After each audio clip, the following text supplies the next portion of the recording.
எல்லோருக்கும் வணக்கம். எப்படி இருக்கீங்க? நல்லா இருக்கீங்களா? எப்பொழுதும் போல் ஒரு சுவையான பரபரப்பான அரசியல் தகவலோடு உங்களை சந்திப்பதில் மற்றற்ற மகிழ்ச்சி. எப்பொழுதும் சொல்வதுதான், தமிழக அரசியல், தேசிய அரசியல் குறித்த தகவல்களுக்கு உறுதியாக இந்த சேனலை சப்ஸ்கிரைப் பண்ணுங்கள். ஒன் நேரம் வீண் போகாது. தமிழகத்தினுடைய தேர்தல் அரசியல் 2026 சட்டமன்ற தேர்தலுடைய அரசியல் சூடு பிடிக்கிறது என்று சொன்னால் அது மிகையாகாது. முன்னதாக நேற்றைக்கு பாட்டாளி மக்கள் கட்சியுடைய தலைவர் டாக்டர் ராமதாஸ் அவர்கள் தன்னுடைய மகன் அன்புமணி ராமதாஸை தலைவர் பதவியிலிருந்து நீக்கி அவர் இனிமேல் செயல் தலைவர் பதவியில் இருப்பார் என்றும் அது கட்சியினுடைய தலைமையை தான் எடுத்துக்கொள்வதாகவும் சொல்லியிருக்கிறார். இதிலே பாட்டாளி மக்கள் கட்சியிலே பெரிய அளவில் எதிர்ப்பு கிளம்பி இருக்கிறது என்று சொல்கிறார்கள். குறிப்பாக அந்த கட்சியினுடைய அன்புமணிக்கு ஆதரவான பிரமுகர்கள் பலருமே இதற்கு எதிர்ப்பு தெரிவித்திருக்கிறார்கள் என்று சொன்ன போதிலுமே கூட பொதுக்குழுவுடைய தீர்மானம் இல்லாமல் அன்புமணியை நீக்க முடியாது என்ற ஒரு தகவல் வந்திருக்கிறது. ஆக இனிவரும் நாட்களிலே பாட்டாளி மக்கள் கட்சியில் எப்படி நகர்வுகள் இருக்கலாம் என்று பொறுத்திருந்து பார்க்க வேண்டும். இதில் இரண்டு விதமான தகவல்கள் சொல்லப்படுகின்றன. ஒன்று, இப்போதைக்கு அதாவது நாடாளுமன்ற தேர்தல் 2024 நாடாளுமன்ற தேர்தலில் தேசிய ஜனநாயக முன்னணி அதாவது பாஜகவோடு கைகோர்த்து பயணம் புரிந்த பாட்டாளி மக்கள் கட்சி சட்டமன்ற தேர்தலில் அண்ணா திராவிட முன்னேற்ற கழகத்தோடு கூட்டணி வைக்கிறதற்கு தீர்மானம் செய்திருக்கிறது என்று தகவல் வந்திருக்கிறது. இதற்கிடையே நேற்று இரவு அமித்ஷா, பாரதிய ஜனதா கட்சியினுடைய மிக மூத்த தலைவர், நாட்டினுடைய உள்துறை அமைச்சர், நேற்று நள்ளிரவில் சென்னை சென்றிருக்கிறார். அண்ணாமலை தமிழக பாஜக தலைவர் பதவியிலிருந்து மாறப்போகிறார் என்ற ஒரு தகவலுக்கிடையே வந்திருக்கிறார் என்று சொன்னாலுமே கூட வருகின்ற சட்டமன்ற தேர்தலினுடைய கூட்டணி கிட்டத்தட்ட முடிவாகிவிட்டதாக சொல்லுகிறார்கள். உறுதியாக அண்ணா திராவிட முன்னேற்ற கழகம் மீண்டும் பாஜகவோடு கைகோர்த்து பயணம் செய்யும் என்று தெரிகிறது.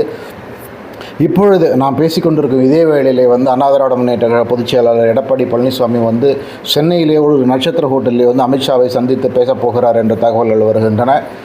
அதிமுக பாஜக கூட்டணி சேரும் பட்சத்திலே எதற்காக அன்புமணி ராமதாஸ் நீக்கம் என்று பலரும் கேட்கிறார்கள். ஏனென்றால் பாட்டாளி மக்கள் கட்சியும் அதிமுகவோடு கூட்டணி கைகோர்க்கும் என்று சொன்னால் அப்பொழுது எதற்காக அன்புமணி நீக்கப்பட வேண்டும்? முன்னதாக அன்புமணி பாஜகவோடு கூட்டணி வைப்பதற்கு தயாராக இருப்பதாகவும், ஆனால் தந்தையான டாக்டர் ராமதாஸ் திமுகவோடு பயணிக்க வேண்டும் என்று ஆசைப்படுவதாகவும் ஒரு சில தகவல்கள் வந்திருந்தன. இன்னொரு தகவல் என்ன சொல்லப்படுகிறது என்றால், இந்த தேர்தலில் தொகுதி பங்கீடு பேச்சுவார்த்தைகள், அந்த நெகோசியேஷன்ஸை தன்னுடைய கையில் எடுத்துக்கொள்வதற்காக டாக்டர் ராமதாஸ் இந்த மாதிரி ஒரு முடிவு செய்தார். அவர் ஒரு மிகச்சிறந்த நெகோசியேட்டர். குறிப்பாக தொகுதி பங்கீடு, எத்தனை தொகுதிகள், எந்தெந்த தொகுதிகள் பாமகவுக்கு வேண்டும் என்பதில் அன்புமணி ராமதாஸ் சற்று விட்டு கொடுத்து போகக்கூடும் என்பதாலே அந்த ஒரே காரணத்துக்காக தான் பாட்டாளி மக்கள் கட்சியினுடைய தலைமை பொறுப்பை டாக்டர் ராமதாஸ் தன்னுடைய கையில் எடுத்துக்கொண்டிருக்கிறார் என்று சொல்லுவோம். மீண்டும் இப்போ அமித்ஷா எடப்பாடி பழனிசாமி சந்திப்பு, அதற்கு பிறகு அநேகமாக இன்றோ நாளையோ இந்த தேர்தல் கூட்டணி உறுதி அப்படிங்கிற தகவலை அநேகமாக அமித்ஷா தெரிவிப்பார் என்று தெரிகிறது.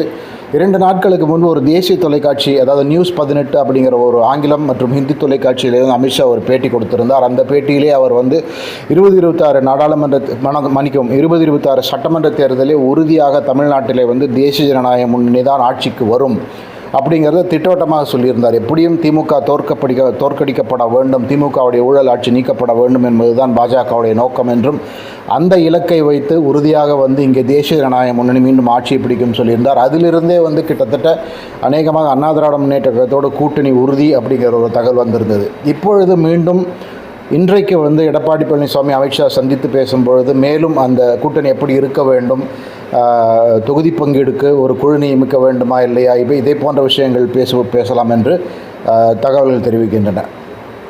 அண்ணாமலையை எதற்காக அந்த பதவியிலிருந்து விலக்கி வைத்திருக்கிறார்கள் அப்படிங்கிறத பற்றி ஒரு சுவையான காணொலியை போட்டிருக்கிறோம்.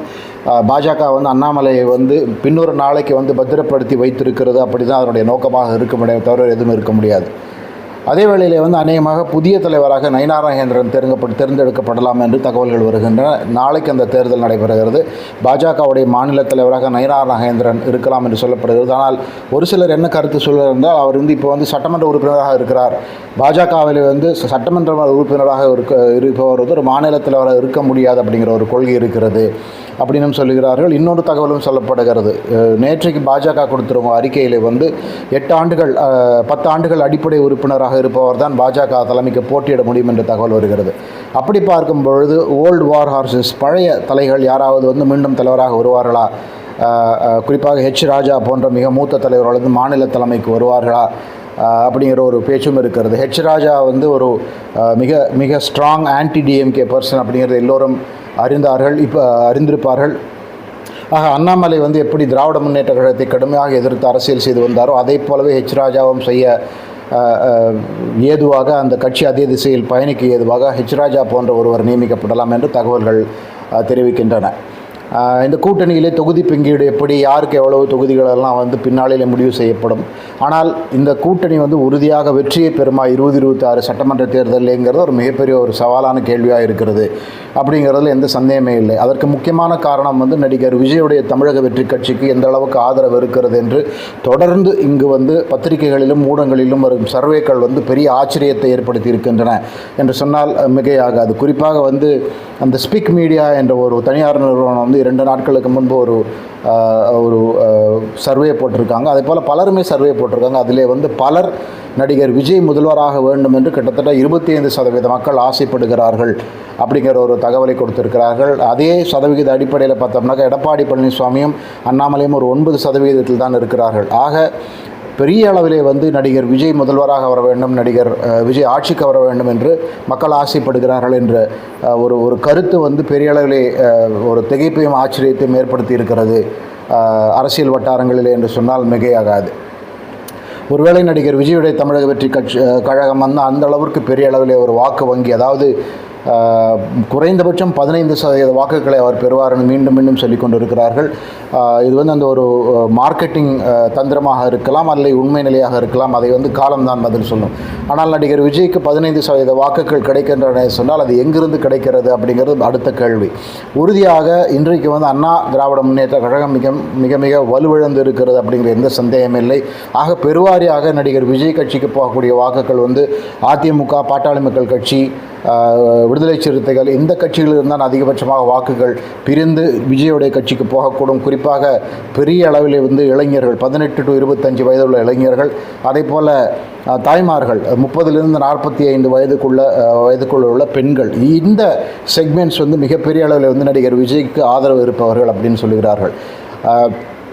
பாஜகவுடைய வாக்கு வங்கிக்கு பெரிய அளவில் பாதிப்பு இருக்குமா இருக்காது என்று கேட்டால் அது வந்து இருக்காதுன்னு தான் சொல்ல வேண்டும். ஏன்னால் அந்த வாக்கு வங்கிகள் ரெண்டுமே மியூச்சுவலி எக்ஸ்க்ளூசிவ். அதாவது தேசிய கட்சி, தேசிய நீரோடையில் இருப்பவர்கள், தேசிய கொள்கைகளுக்கு சார்பாக இருப்பவர்கள், அந்த வாக்குகள் வந்து விஜய்க்கு போவது மிக கடினம். அதே அளவில் விஜய் வந்து கிட்டத்தட்ட தானும் ஒரு திராவிட கட்சியுடைய ஒரு வேரியேஷன் அப்படிங்கிறத பல தடவை சொல்லியிருக்கிறார். நீட் எதிர்க்கிறார், ஆளுநரை எதிர்க்கிறார்.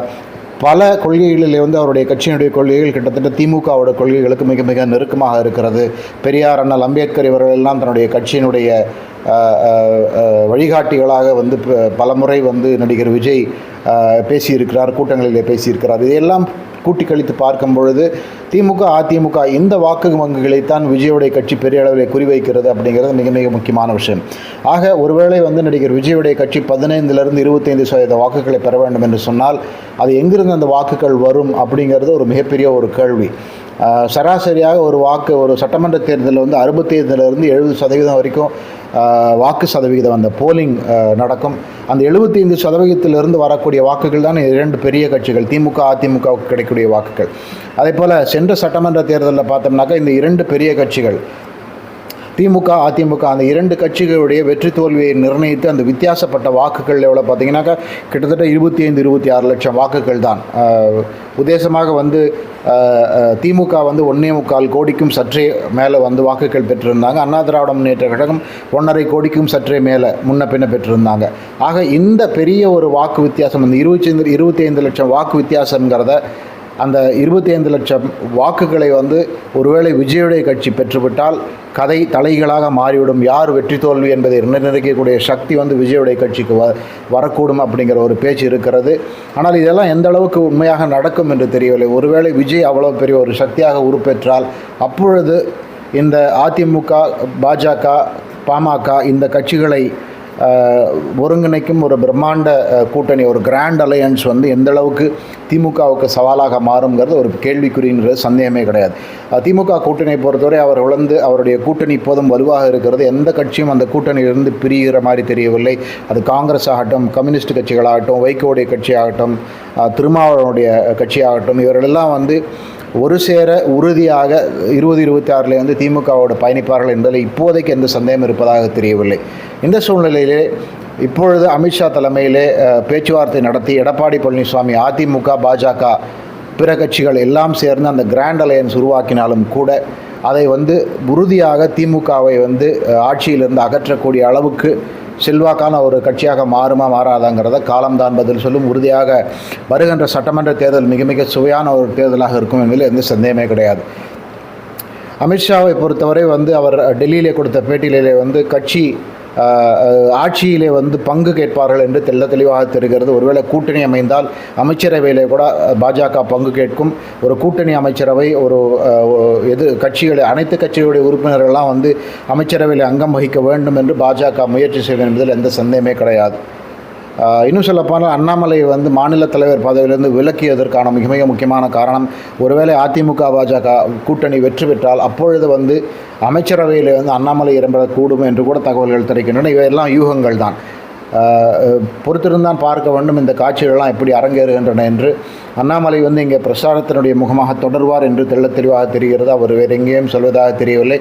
அவரும் அதையே சொல்லியிருக்கிறார். இங்கே புதிய தலைவர் வருவார், தான் களத்தில் மிக மிக அதிகமாக இருப்பேன், களத்தில் இன்னும் தொண்டர்களோடு பயணம் செய்வேன் என்று சொன்னதிலிருந்து பிரசாரத்தினுடைய முகமாக அவர்தான் தொடர்வார் என்று தெரிகிறது. அதே வேளையில் இந்த கூட்டணி அமைவதாலே அதிமுக மீண்டும் வலுப்பெறுமா? அதிமுக இந்த சவாலான ஒரு கட்டத்திலே இருக்கிறது. கட்சியிலே இன்னும் குழப்பம் நிறுவுகிறது. செங்கோட்டையன் கிட்டத்தட்ட பலமுறை பாஜக தலைவர்களை சந்தித்திருக்கிறார்.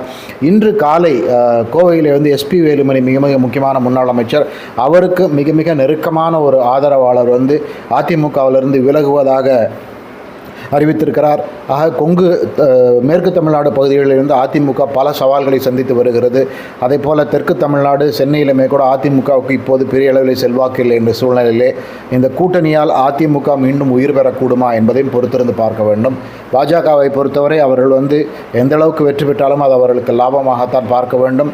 அவர்கள் கட்சியை வளர்ப்பதற்கான எல்லா நடவடிக்கைகளும் எடுப்பார்கள் என்பதில் சந்தேகமில்லை. யாருக்கு இந்த தேர்தல் வாழ்வாசாவா தேர்தல் என்று பார்த்தால் அது அதிமுகவுத்தான் என்பது சந்தேகமே கிடையாது. அதை உணர்ந்துதான் அதிமுக மீண்டும் பாஜகவோடு கைகோர்த்து விட்டார்கள். ஏனால் தனியாக போட்டியிட்டு ஒருவேளை பெரிய லெவலில் தோல்வி அடைந்து விட்டால் அது அண்ணா திராவிட முன்னேற்ற கழகத்திற்கு மிக சவாலாக மாறக்கூடும். அதனால் எந்த அளவுக்கு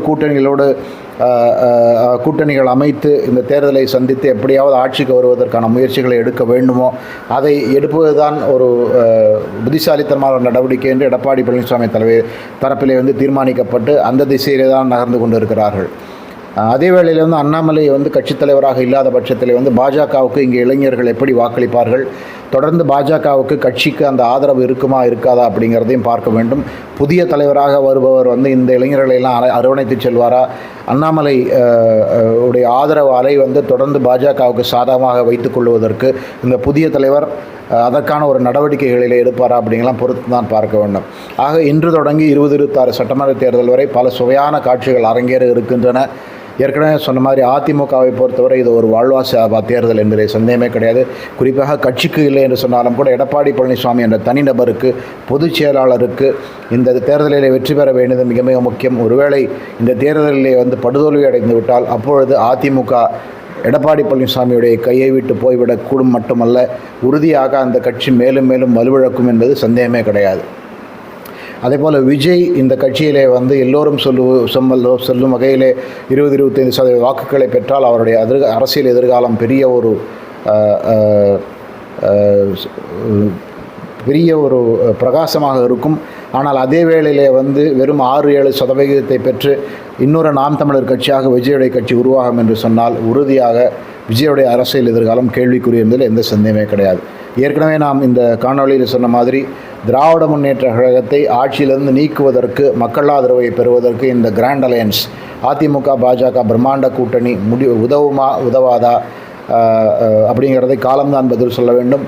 திமுக இவற்றை எல்லாம் தாண்டி திமுக வெற்றி பெறுவதற்கு எல்லா பிரயத்தனங்களையும் செய்யும் என்பதிலே சந்தேகமே கிடையாது. பொறுத்திருந்து பார்ப்போம். இனி வரும் நாட்களிலே காட்சிகள் எப்படி நடக்கின்றன என்று. பரபரப்பான காட்சிகள், இவற்றை பற்றி தொடர்ந்து நான் உங்களுக்கு தகவல் கொடுத்து கொண்டிருப்பேன். உங்கள் நேரத்துக்கு மிக்க நன்றி. வேறொரு தகவலோடு நான் விரைவில் சந்திக்கிறேன். மிக்க நன்றி.